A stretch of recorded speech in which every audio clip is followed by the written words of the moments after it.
साथियों, आज हम बात करेंगे ऐसे बिजली के बिलों के विषय में जो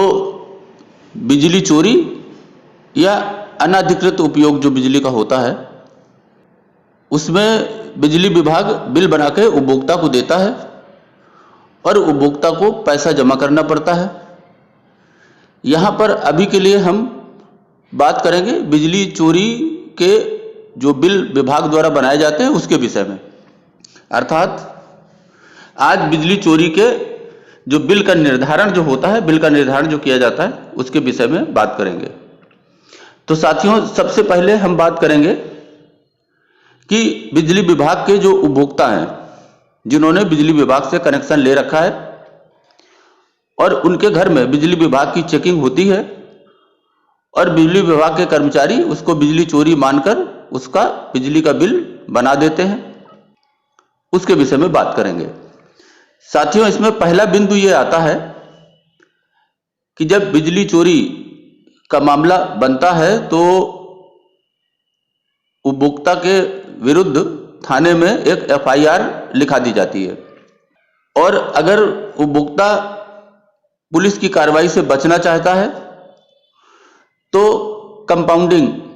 जो अलग अलग उपभोक्ताओं की अलग अलग दर है, इसको हम डिस्क्रिप्शन में दे देंगे, वो आप दर देख सकते हैं।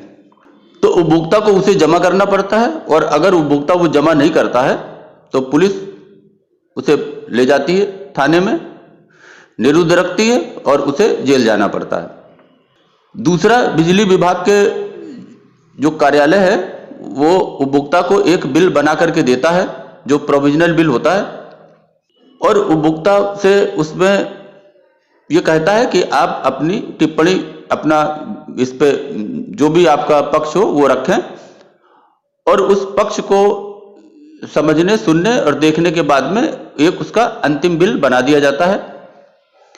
और उस उपभोक्ता को अंतिम बिल को उसका भुगतान करना पड़ता है। तो इसमें कुछ समस्याएं आती हैं जो हमारे जो उपभोक्ता हैं उनके हित में नहीं होती। अपने अनुभव के आधार पर हमने देखा है कि ऐसे बिजली चोरी के प्रकरण के मामले में विभाग द्वारा जो बिल निर्धारण किया जाता है उसमें एक फार्मूला लगाते हैं LFHD। ये LFHD का जो विवरण है वो डिस्क्रिप्शन में दिया गया, जिसे आप पढ़ सकते हैं। इसमें बिल निर्धारण में जो L लेते हैं यानी लोड लेते हैं, तो मैंने अधिकांशतः देखा है कि वो लोड जो है, जो उपभोक्ता का स्वीकृत भार है, उसके हिसाब से उस लोड को निर्धारण करने में लेते हैं। साथियों, जब आप बिजली का कनेक्शन लेते हैं तो जो आपका वास्तविक लोड होता है उसे किलोवाट में परिवर्तित कर देते हैं। जैसे अगर आपका लोड 400 वाट है तो 1 किलोवाट, 1300 वाट है तो 2 किलोवाट, इसी प्रकार से जो अगला किलोवाट का स्तर है उस पर उसको अंकित कर देते हैं। और जब बिजली चोरी का प्रकरण आता है तो उस बिल पे वही जो स्वीकृत भार है उसको लिख देते हैं, जबकि वास्तव में यहां पर वो लोड लिखा जाना चाहिए जो कि जांच रिपोर्ट पर मौके पर पाया गया है और यह जो स्वीकृत भार है, जो स्वीकृत लोड है, उससे यह कम होता है। तो इस प्रकार से बिल निर्धारण में वास्तविक भार न लेकर के स्वीकृत भार ले लेते हैं जो ज्यादा होता है और उसके कारण जो यूनिट आती हैं वो ज्यादा होती हैं, जो किसी भी प्रकार से उचित नहीं है। तो इसलिए आप यह जरूर देखें कि जो बिल निर्धारण जो किया गया है उसमें जो लोड का जो विवरण अंकित किया गया है वो वही विवरण हो जो कि जांच रिपोर्ट में वास्तविक समय में पाया गया हो, उसके आधार पर ही यूनिट निकाली गई हो। इस पर आप लोग ध्यान रखें। दूसरी बात, अधिकांशतया जब अवधि का पता नहीं लगता है कि ये जो बिजली चोरी जो विभाग ने पकड़ी है या जानी है वो कितने माह से चल रही है, तो इसमें जो फार्मूला का जो D है यानी डेज है वो 365 या 366, दूसरे शब्दों में कहें तो कानून में लिखा हुआ है 12 माह, तो उस 12 माह का निकालते हैं और 12 माह के निकालने के बाद में उसकी यूनिट निकालते हैं, यूनिट के हिसाब से उसका बिल बना देते हैं।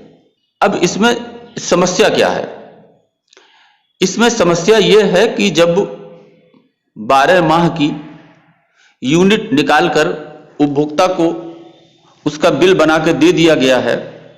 और वो विभाग का उपभोक्ता है, तो उसके विभाग के बिल भी बनते रहे होंगे जो सामान्य कोर्स में बनते हैं।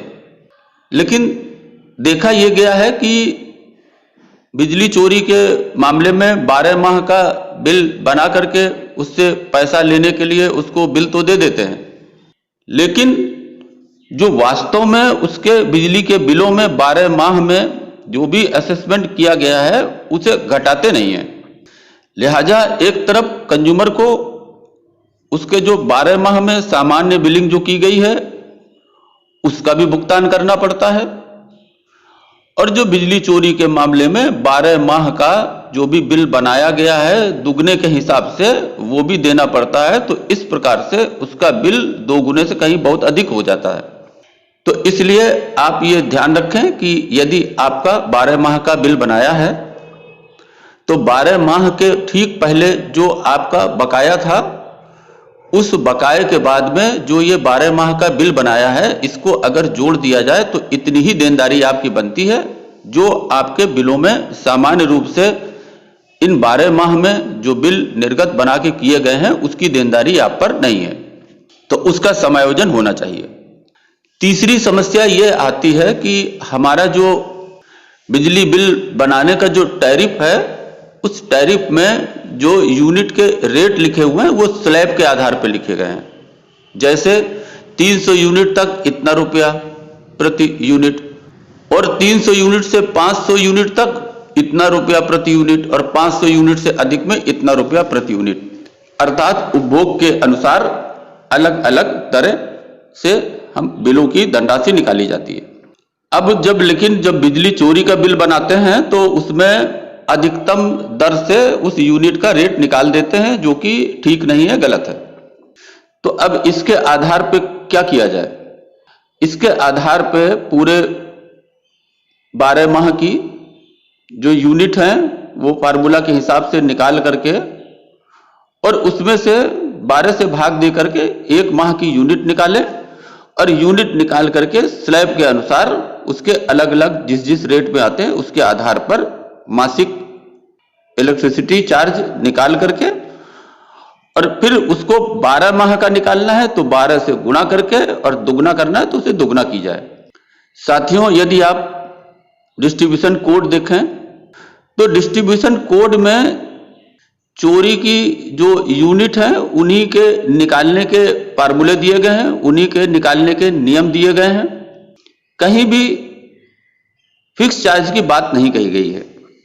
लेकिन हम देखते हैं कि जब बिल बनाते हैं तो फिक्स चार्ज भी लिखते हैं और उसको भी दुगना कर देते हैं, जो कि नियम के अनुसार बिल्कुल भी ठीक नहीं है। तो इस प्रकार से अगर हम देखें तो हमको सबसे पहले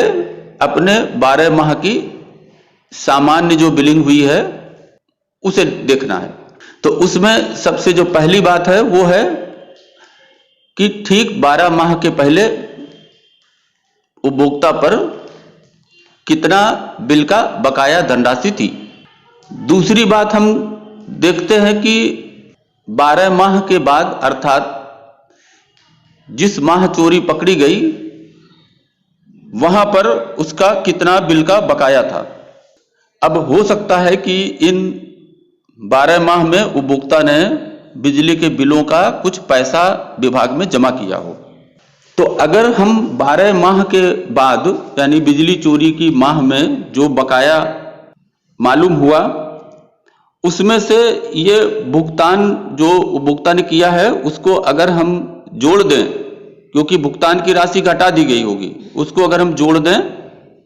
तो 12 माह के बाद का कुल बकाया मालूम हो जाएगा। तो हमको 2 बातें मालूम हो जाएंगी, पहले 12 माह के पहले कितना बकाया था और दूसरा 12 माह के बाद यानी जिस माह में चोरी पकड़ी गई वहां पर कुल कितना बकाया हुआ। अब अगर कुल बकाये में से 12 माह पहले ठीक जो बकाया था उसे अगर हम घटा दें तो हमको ये पता लग जाएगा कि इस 12 माह में कितना असेसमेंट लेजर पे किया गया। अब साथियों, ये जो चोरी के बिल के जो असेसमेंट में ये जो हमको धनराशि प्राप्त हुई कि 12 माह में जो असेसमेंट किया गया वो घटाना है। तो अब हमको जो बातें पता लगी, वो पहली बात ये पता लगी कि लेजर में अंकित जो 12 माह के पहले का बकाया कितना है। दूसरी बात पता लगी कि उसमें से जो हमने, अब हम यहां पर देखते हैं कि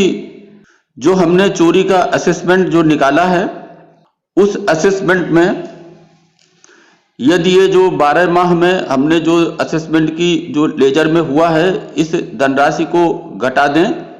तो हमको चोरी के मामले की अतिरिक्त धनराशि निकल आएगी। अर्थात दूसरे शब्दों में अगर हम कहें तो इस कुल धनराशि में वो धनराशि हुई जो हम लेजर पे चार्ज कर चुके हैं और शेष धनराशि जो हुई वो अतिरिक्त धनराशि हुई। तो जब इन दोनों धनराशियों को हमने अलग अलग कर लिया तो इसमें जो 12 माह के पहले का बकाया है उसे अगर हम जोड़ दें तो हमारी धनराशियां 3 प्रकार से निकल आएंगी। पहली, चोरी के धनराशियों को 2 भागों में बांटा, जिसमें एक धनराशि है जो लेजर में पहले से ही अंकित कर दी गई है और दूसरी वो धनराशि हुई जो शेष बची हुई धनराशि हुई। और जब हम इसमें 12 माह के पहले का बकाया जोड़ देंगे तो हमारी कुल धनराशि निकल आएगी जो उपभोक्ता को जमा करना है। अब इसमें एक बात और ध्यान में रखना है कि इन 12 माहों में जो उपभोक्ता ने अपने सामान्य बिलों की धनराशियों के संबंध में जो धनराशि इन 12 माहों में विभाग में जमा कर चुका है ऑलरेडी, उसको भी समायोजित करते हैं कि इस प्रकार चोरी की जो कुल राशि निकाली इसमें से इतनी धनराशि वो सामान्य बिलों के रूप में विभाग में जमा कर चुका है और जो शेष राशि जो अब बची उसे उपभोक्ता को जमा करना है और जमा करने के बाद ही इस मामले का निस्तारण हो जाएगा। साथियों, आप डिस्क्रिप्शन में जरूर देखें, इससे बात कुछ और आपको अच्छे से समझ आ जाएगी। अभी के लिए बस इतना ही। धन्यवाद।